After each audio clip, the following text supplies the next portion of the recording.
Good afternoon. Welcome to Jim Munley's World of Weather. Clicked on to long-range weather forecast discussion for June 10th to the 22nd, June 10th to the 14th. The pattern starts off M5 with the trough extending from the Bering Sea to off the west coast. We have a ridge in the west, trough in the east. This trough gradually slides eastward, bringing heat and humidity to areas that haven't experienced much of this so far. And what's happening now, like what happened in May, the pattern was changeable, and I think it's going to continue in June.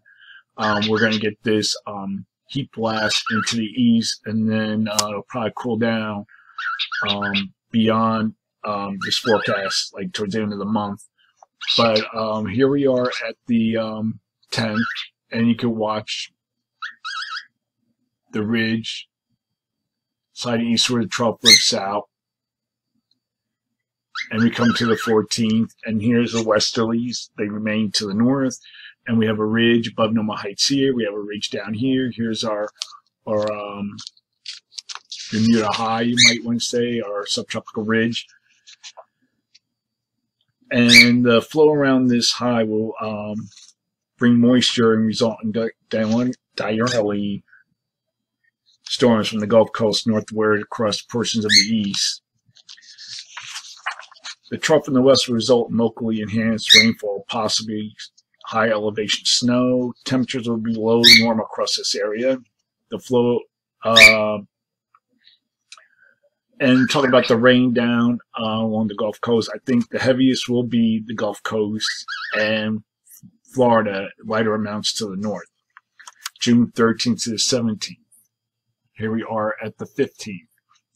And we don't see much of a change. Still have this trough extending here into the northwest.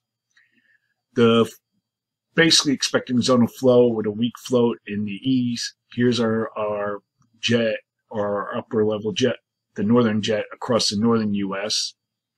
And then we go through the end of the period, come to the 17th. This is GFS, starts seeing the trough building down in here. Still a fast westerly flow, though, across the northern U.S. And we look at the rest of the models.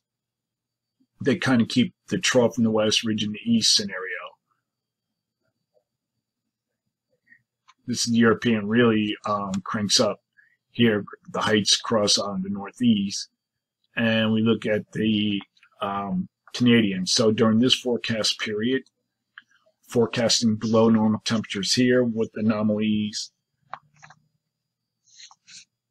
of about 4 to 6 degrees below normal, near to above normal temperatures forecast for the remainder of the nation, and forecasting anomalies up to about 8 degrees above normal. Could be even some higher parts, in the plains. For precipitation, calling for below normal precipitation here, above normal precipitation for the southeast. June 18th to 22nd.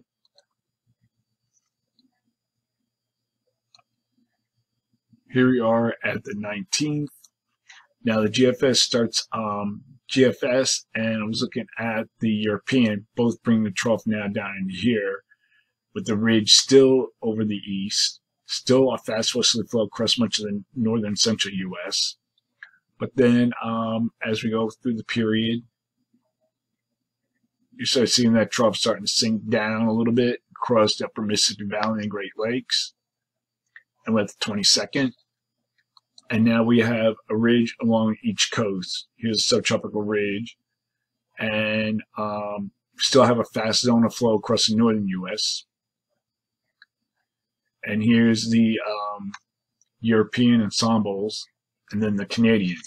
So during this forecast period, forecasting above normal temperatures across much of the nation. And I think this might be a little bit overdone here, but temperatures be up to, I would say, 12 degrees above normal in the west, and about 4 to 6 degrees elsewhere. Gotta see if this makes true tomorrow. And we have below normal temperatures. I think this will be extend more like across the upper Mississippi Valley and parts of the Great Lakes.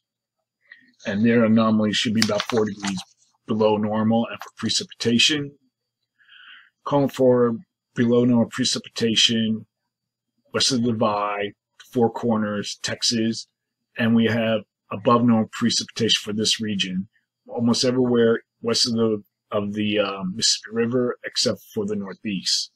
So that is a long-range weather forecast discussion for June 10th to 22nd. Thanks for coming to Jim Mullins World of Weather, and have a good day.